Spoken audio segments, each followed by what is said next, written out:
எனவே பேசுவோம். நம்ம எனவே பேசுவோம் சேனலுக்கு சப்ஸ்கிரைப் பண்ணி பெல் பட்டனை அழுத்தி ஆதரவு கொடுங்க.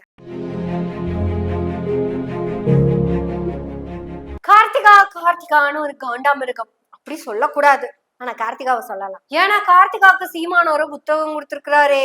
புக்கு கொடுத்தாரா கார்த்திகா? என்ன புக்கு கொடுத்தாங்கன்னு தெரியுமா உங்களுக்கு? அட அவன் கொடுத்த புக்கு எதுன்னு கேக்குறேன், கையில இருக்க புக்கு கேட்கல. ஏதோ படிக்க சொல்லி புக்கு கொடுத்துருக்குறான். உனக்கு யூஸ் ஆகுமாமா, படிச்சிட்டீங்களா? அட தப்பா எல்லாம் ஒண்ணும் பேசலைங்க. சீமானு கார்த்திகாவுக்கு ஒரு புக்கை உண்மையாலுமே கொடுத்துருக்கிறாருங்க. என்ன புக்குன்னு கேட்டா, அந்த புக்கு நீ படிச்சுக்கோ, அந்த புக்கு உனக்கு நல்லா யூஸ் ஆகும். அந்த புக்குல தான் எழுதி இருக்கு, பெரியார் காங்கிரஸ் கட்சிக்காரங்களோட காசை ஆட்டைய போட்டுட்டாராமா. அந்த ஆட்டையை போட்டதுக்கு எதிரா தீர்மானம் நிறைவேற்றலான்னு வந்தப்ப இவரே வாலண்டியரா போய் ரிசைன் லெட்டரை கொடுத்துட்டு வெளியே வந்துட்டாராமா. எங்கள் அண்ணன் செந்தமிழன் சீமான் அவர்கள் ஒரு 2 வாரத்துக்கு முன்னாடி ஒரு செய்தி அனுப்பிச்சிருந்தார். 2-3 வாரம் இருக்கும். இந்த புத்தகத்தை வாங்கி படுறா, இந்த புத்தகத்துல நிறைய கருத்து இருக்கு, உனக்கு பயன்படும் அப்படின்னாரு. இந்த புத்தகத்து பேரு சொல்லிடுறேன், திராவிட நீதி கட்சியின் வளர்ச்சியும் வீழ்ச்சியும்னு ஒரு புத்தகம். நல்லா இருந்ததுங்க, நல்லா இருந்தது. பேசிக்கிட்டே வரும்போது ஒரு பக்கத்துல என்ன சொல்லிட்டாங்க, ஈவே ராமசாமி எதுக்கு தெரியுமா காங்கிரஸ் கட்சி விட்டு வெளியே வந்தாரு? 1925 காங்கிரஸ் கட்சியின் தமிழ்நாடு தலைவராக அவர் இருக்கும்போது காங்கிரஸ் கட்சியிலே காசை கொஞ்சம் களவாடி விட்டார். அவர் மேல அப்போ இருந்த மற்ற காங்கிரஸ் தலைவர்கள் இருப்பாங்கல்ல, மற்ற காங்கிரஸ் கட்சி உறுப்பினர்கள் எல்லாம் ஈவே ராமசாமி மீது இவர் காசை கையாடி விட்டார் என்ற தீர்மானத்தை மாநாட்டில் வாசிக்க காத்திருந்தாங்க. எங்க மாநாட்டில் வாசிச்சா நம்மளுடைய தலைவர் பொறுப்புக்கு பங்கம் வந்துருமோ என்று பயந்து காங்கிரஸ்ல இருந்து அடித்து பிடித்து ஓடி வந்தார். அதையெல்லாம் பக்கத்துல நின்று கார்த்திகா பார்த்த மாதிரி எல்லாம் பேசலைங்க. யாரோ எழுதி கொடுத்திருக்காங்க, புக்ல எழுதியிருக்காங்க. அந்த புக்கை எழுதினார்ல, அவரு பக்கத்துல இருந்தெல்லாம் பார்க்கல, அவருக்கு வெள்ளக்காரன் யாரோ எழுதி கொடுத்திருக்கிறார். இது நான் சொல்லல, இந்த புத்தகத்தை எழுதின ஜேபிபி மோரேவும் சொல்லல. இது யாரு சொல்றா? அரசாங்க கையேடு இருக்குங்கிறாரு. அன்னைக்கு வெள்ளக்காரன் குறிப்பில ஈவே ராமசாமி காசை களவாண்டு விட்டு காங்கிரஸை விட்டு வெளியேறினார் என்று வெள்ளக்காரன் சொல்றான். நான் சொல்லல சாமி, நான் சொல்லல. காங்கிரஸ் கட்சியிலிருந்து பெரியார் வெளியே போனதுக்கு காரணம் என்ன அப்படின்னு அன்னைக்கு காங்கிரஸ் கட்சிக்குள்ள பிரிட்டிஷ்காரங்க தான் உட்கார்ந்து இருந்திருக்காங்க. அந்த 1920 எல்லாம் பிரிட்டிஷ்காரங்க தான் காங்கிரஸ்ல இருந்திருக்காங்க, ஒரு இந்தியர்களும் இல்ல. 1885 இருந்து 1925 வரைக்கும் ஆலன் ஆப் டேவியன் அவர்தான் காங்கிரஸ்ல இருந்திருக்காரு. அவருதான் அப்படியே பார்த்துட்டே இருந்திருக்காரு, பெரியார் காங்கிரஸ் கட்சியின் நிதியை திருடி விட்டார் அப்படின்னு பார்த்ததும் எழுதியிருக்காரு. அவர்தான் காங்கிரஸ் கட்சியோட பொருளாளர், அவர்தான் கணக்கு வழக்கெல்லாம் பார்த்தவர். அத இந்த புக் எழுதினார்ல ஒருத்தரு, அவர் எழுதியிருக்காரு. இந்த புக்கு மறுவாசிப்பு பண்ணார்ல ஒருத்தரு, அவரு பேரு சொல்ற பையன் சைமன். நம்ம கூட உண்மையத்தான் சொல்றோம், அதுல கூட கார்த்திகா பொய்யாத்தான் சொல்லுது. எங்கள் அண்ணன் செந்தமிழன் சீமான், எங்கள் அண்ணன் செந்தமிழன் சீமான், எங்கள் அண்ணன் செந்தமிழன் சீமான். அதுக்கான ஒரே ஒரு டாக்குமெண்ட் 10th மார்க் ஷீட்டை காமிக்க சொல்லிருங்க பாப்போம். நாங்களும் ரொம்ப நாளா கேட்டுட்டு இருக்கோம் கார்த்திகா, அந்த நாயோட 10th மார்க் ஷீட்டை காமிங்க. அதுல செந்தமிழன் சீமான்னு தானே எழுதியிருக்கோம், அதை காட்டினா இப்ப என்ன ஆயிரப்போகுது? ஆனா கார்த்திகாக்கா உங்க ஒண்ணும் பேசுறதே அம்புட்டும் போய் அவனுக்கு ஒருத்தர் ரெஃபரன்ஸ் புக் எடுத்து கொடுத்துருக்கா, அதை வாங்கிட்டு வந்து நீங்க ரெஃபர் பண்ணி பேசுறீங்க.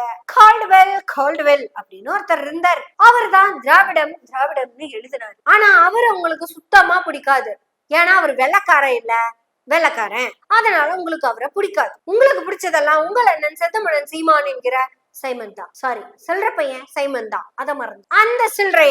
அந்த சில்றையன் மறுவாசிப்பு பண்ணுனா அவன் ஒரு வாசிப்பு பண்ற வரைக்கும் இப்படி ஒரு புக் இருக்குன்னு அந்த நாய்க்கே தெரியாது. அந்த நாய் ராமசாமி எழுதினத மறுவாசிப்பு பண்ணிட்டு வந்ததுக்கு அப்புறம் இவனுக்கு இந்த மாதிரி ரெஃபரன்ஸ் புக் எல்லாம் கிடைக்குது. ஏன் கார்த்திகா, அந்த புக்கு பேர் என்ன தடவை சொன்னீங்கன்னா நாங்கெல்லாம் எடுத்து படிச்சு மறுவாசிப்பு பண்ண யூஸா இருக்கும். திராவிட நீதி கட்சியின் வளர்ச்சியும் வீழ்ச்சியும் ஒரு புத்தகம். அந்த புக்கோட பேரு திராவிட நீதி கட்சியின் வளர்ச்சியும் வீழ்ச்சியும். எழுதினவர் பேரு ஜேபிபி மோரோ.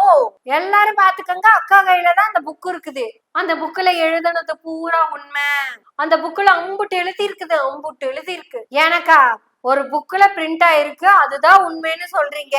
சரி, நான் இப்போ உங்ககிட்ட ஒரே ஒரு கேள்வி மட்டும் கேக்குறேன், அது உண்மையா பொய்யான்னு மட்டும் சொல்லுங்க. வார்த்தைக்கு வார்த்தை செந்தமிழன் சீமான்னு சொல்றீங்களே, அவன் பேரு உண்மையாலுமே செந்தமிழன் சீமானா இல்ல செபாஸ்டியன் சைமனா? அப்போ நீங்க யாரு எது சொன்னாலும் பச்சை புள்ள மாதிரி நம்புறீங்களே, உங்களை போய் நான் காண்டாம இருக்கணும்னு சொல்லிட்டேனே. பச்சை பிள்ளை கார்த்திகாக்கு ஒரு சீரியஸான விஷயத்த எப்படி சொல்லி புரிய வைக்கிறதுன்னு எனக்கு தெரியல. களஞ்சியம்னு ஒரு ஆள் உங்கள் அண்ணன் செந்தமிழன் சீமான் கூடயே இருந்தவர். எப்ப இருந்தது தெரியுமா? அவர் அந்த துணை நடிகை கூட சுத்திட்டு இருந்தார்ல, அந்த காலத்துல இருந்தே கூட இருந்தவர். அதுக்கப்புறம் அவங்க கூட, அப்புறம் விஜயலட்சுமி கூட, அப்புறம் இவங்க கூட, அப்புறம் இத்தனை கூடவும் அவரு கூடயே இருந்தவர் தான் களஞ்சியம் சொல்ற ஒருத்தர். அவன் தான் சொல்லியிருக்கிறான், அவன் பேரு சைமன், அவங்க அப்பா பேரு செபாஸ்டியன், அவங்க தாத்தா பேரு யாக்கோபு.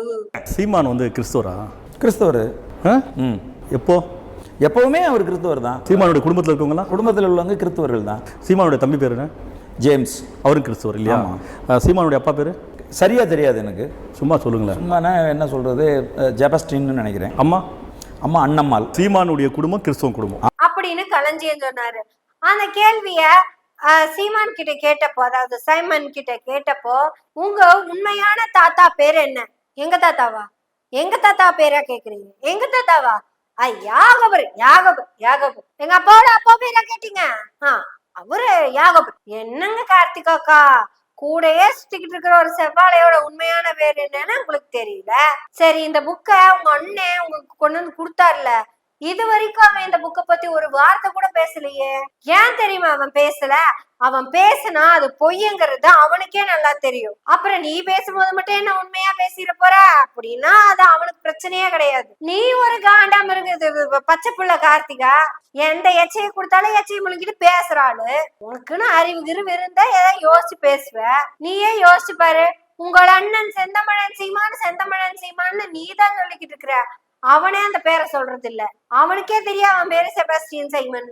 இப்படி உங்க தலைவர் உங்கள் அண்ணனுடைய பேரவே தப்பா படிக்கிற நீங்க இத பத்தி நான் சீரியஸா பேசுறேன்னு தப்பா நினைக்காதீங்க.